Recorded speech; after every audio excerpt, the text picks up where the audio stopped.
नमस्कार, मैं Sandeep कसालकर। Crypto review में आप सभी का स्वागत है। क्रिप्टो वर्ल्ड से जुड़ी नई खबरों के साथ आइए देखते हैं क्या कुछ हुआ क्रिप्टो की दुनिया में। सबसे पहले रुक करते हैं हेडलाइंस की ओर।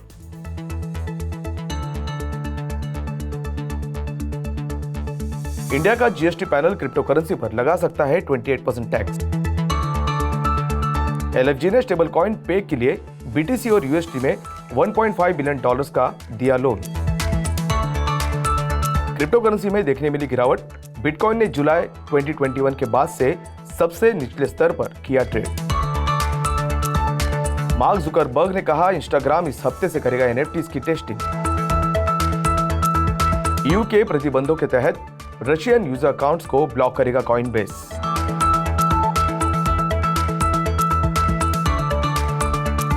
यूएस यूटा गवर्नर ने ब्लॉकचेन टास्क फोर्स को दी मंजूरी।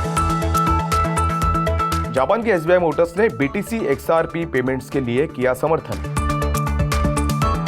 सॉयर द्वारा बिटस्टैम्प छोड़ने के बाद ने जेबी ग्राफ्टिक्स बने सीईओ।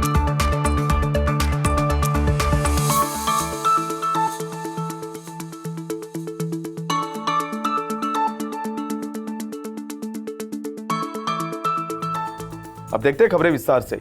इंडिया की जीएसटी काउंसिल भारत में इनडायरेक्ट टैक्सेस पर highest decision making body probably अपनी अगली बैठक में क्रिप्टो रिलेटेड सर्विसेज को 28% के हाईएस्ट स्लैब में फिट करेगी। रिपोर्ट में सोर्स का हवाला देते हुए कहा गया कि इसकी पहचान नहीं हुई है। इस तरह से सरकार का व्यू क्रिप्टो करेंसी को लॉटरीज, कैसीनोज, रेस कोर्सेस और बेटिंग के बराबर रखना है। जीएसटी काउंसिल के लीगल पैनल ने पहले ही क्रिप्टो सर्विसेज को 28% स्लॉट करने के लिए टैक्स प्रपोजल का ड्राफ्ट तैयार कर लिया है और प्रपोजल को जीएसटी काउंसिल के बड़े पैनल को अप्रूवल के लिए पेश करेगा। यूनियन बजट 2022 में फाइनेंस मिनिस्टर निर्मला सीतारमण ने क्रिप्टो करेंसीज एंड एसेट्स के फायदे पर 30% टैक्स लगाया है, जिसमें कटौती की अनुमति दी गई है, जैसे कि माइन क्रिप्टो करेंसी के लिए कॉस्ट ऑफ इक्विपमेंट या एक पेयर से दूसरे पेयर से फायदे के साथ नुकसान की भरपाई करना। हालांकि जीएसटी काउंसिल की अगली बैठक की तारीख अब तक तय नहीं की गई है। Luna Foundation Guard LFG, Bitcoin, BTC और टेरा यूएसडी में यूएस डॉलर के लिए अपने एल्गोरिदमिक स्टेबल कॉइन के पे की रक्षा के लिए $1.5 बिलियन का उधार देगा। एक ट्वीट थ्रेड में सिंगापुर बेस्ड एलएफजी ने कहा कि ये पे की सुरक्षा में मदद करने के लिए ट्रेडिंग फर्म्स को $750 मिलियन वैल्यू का बीटीसी लोन देगा और मार्केट को सामान्य बनाने में मदद करने के लिए बिटकॉइन जमा करने के लिए यूएसडी में $750 मिलियन का लोन भी देगा। ऐसे में प्रोजेक्ट के फाउंडर डो कॉन ने कहा कि $750 मिलियन के बिटकॉइन पर लोन लेने के कदम को एलएफजी के रूप में नहीं देखा जाना चाहिए, जो अपनी बीटीसी पोजीशन से बाहर निकलने की कोशिश कर रहा है, बल्कि यूएसडी पे के आसपास लिक्विडिटी बढ़ा रहा है। वीकेंड में यूएसडी ने कुछ समय के लिए अमेरिकी डॉलर के मुकाबले अपना पेग खो दिया था। वही लूना में 10% की गिरावट देखने मिली है। क्रिप्टो करेंसी में गिरावट देखने मिल रही है और इस तरह से ग्लोबल स्टॉक्स, बॉन्ड्स और यहाँ तक कि कच्चे तेल में भी। ये सभी चीजें बढ़ती इन्फ्लेशन के बीच इकोनॉमिक आउटलुक पर इन्वेस्टर्स की चिंताओं को दर्शाते हैं। बिटकॉइन इंट्राडे ट्रेड्स में गिरकर $32,841 पर आ गया है, जो जुलाई 2021 के बाद का सबसे निचला स्तर है।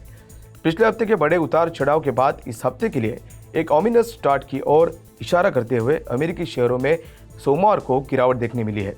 S&P 500 इंडेक्स में 1.75% की गिरावट आई, जबकि टेक्नोलॉजी फोकस नैस्डैक 100 को 2.3% नीचे आते हुए देखा गया।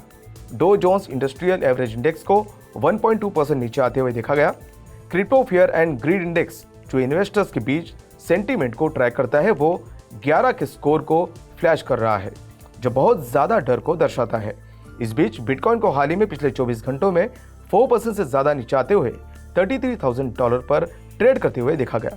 वही इथर ने उसी समय के दौरान 5% से नीचे आते हुए लगभग $2,400 पर ट्रेड किया, जबकि क्रिप्टो करेंसी मार्केट कैपिटलाइजेशन लगभग 5% से गिरकर $1.51 ट्रिलियन हो गया है। मेटा के सीईओ मार्क जुकरबर्ग ने सोमवार को एक वीडियो में कहा कि इंस्टाग्राम इस सप्ताह non fungible token NFT integrations की टेस्टिंग शुरू करेगा। आइए देखते हैं कि जुकरबर्ग ने इस घोषणा के बारे में क्या कहा है। We're starting building for NFTs not just in our metaverse and reality labs work, but also across our family of apps. And we're starting to test digital collectibles on Instagram so that creators and collectors can display their NFTs. And a huge part of this, I think, it goes back to what you're saying. It's about expression, right? And saying something about yourself. What do you want on your profile? What's the collection that you want to show? So I'm really excited to start testing this. We're going to bring similar functionality to Facebook soon too, and then maybe to other apps in our family. We're also going to work on augmented reality NFTs, so basically 3D NFTs that you can bring to Instagram stories using Spark AR. So that's our kind of software AR platform. So you can put this kind of digital art into 3D spaces and kind of project it onto physical spaces as well. तो Instagram, Ethereum, polygon, Solana और flow blockchain के लिए non fungible token NFT integrations की योजना बना रहा है।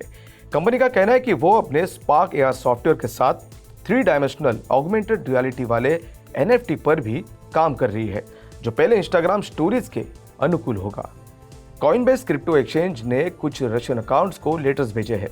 Customers को नए फ्रेश EU सैंक्शंस के रिजल्ट के रूप में पॉसिबल वॉलेट ब्लॉक्स के बारे में चेतावनी दी है।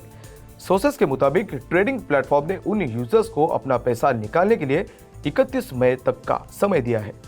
ऐसा न करने पर क्रिप्टो एसेट्स को फ्रीज किया जा सकता है और भविष्य में इन अकाउंट्स में ट्रांसफर किए गए फंड को भी ब्लॉक कर दिया जाएगा। घोषणा 7 मई को Coinbase chief lawyer Paul Grewal के पोस्ट का समर्थन करती है। ये देखते हुए कि एक्सचेंज जब कॉइनबेस के EU डिविजन्स के लोकेटेड या रीजन में स्थित रशियंस को सेवाएं प्रदान नहीं कर सकता है। ट्रेडिंग वॉल्यूम के हिसाब से दुनिया का लीडिंग क्रिप्टो एक्सचेंज बाइनांस ने पहले इसे सभी रशियन कस्टमर अकाउंट्स को ब्लॉक करने के लिए अनइथिकल कहा था। हाल ही में रशियंस पर लिमिटेशंस लगाई है, हालांकि आउटराइट बैन नहीं लगाया है। यूटाह के गवर्नर स्पेंसर कॉक्स ने ब्लॉकचेन और डिजिटल इनोवेशन टास्क फोर्स बनाने वाले एक बिल पर साइन किया है, जो अमेरिकन स्टेट में उभरती हुई तकनीक से संबंधित सभी ब्लॉकचेन इनिशिएटिव्स को रेगुलेट करेगा और ब्लॉकचेन पर पॉलिसी रिकमेंडेशंस तैयार करेगा। पहली बार फरवरी में पेश किया गया टास्क फोर्स में क्रिप्टो करेंसी, फिनटेक और ब्लॉकचेन टेक्नोलॉजी के बारे में जानकार 20 मेंबर्स शामिल होंगे। टास्क फोर्स को ब्लॉकचेन के बारे में नॉलेज और एक्सपर्टाइज बढ़ाने और ब्लॉकचेन, फिनटेक और दूसरे डिजिटल इनोवेशंस को बढ़ावा देने और अपनाने के लिए पॉलिसी रिकमेंडेशंस को तैयार करने के लिए कहा जाता है। इस तरह से यूटा में कम से कम 3 क्रिप्टो और ब्लॉकचेन टेक्नोलॉजी बिल है जो स्टेट लेजिस्लेचर को पास कर चुके हैं, जिसमें हाउस बिल 456 शामिल है, जो बिहार स्टेट को क्रिप्टो करेंसी पेमेंट स्वीकार करने की अनुमति देता है। Tokyo based Japanese use car export करने वाली कंपनी SBI मोटर जापान ने घोषणा की है कि वो अब XRP और बिटकॉइन को पेमेंट ऑप्शंस के रूप में स्वीकार करती है। पेमेंट्स SBI VC ट्रेड के माध्यम से किया जाएगा, जो फाइनेंशियल जायंट SBI ग्रुप की एक crypto currency trading subsidiary company है। SBI motor Japan African region में बिजनेस करने पर फोकस्ड है।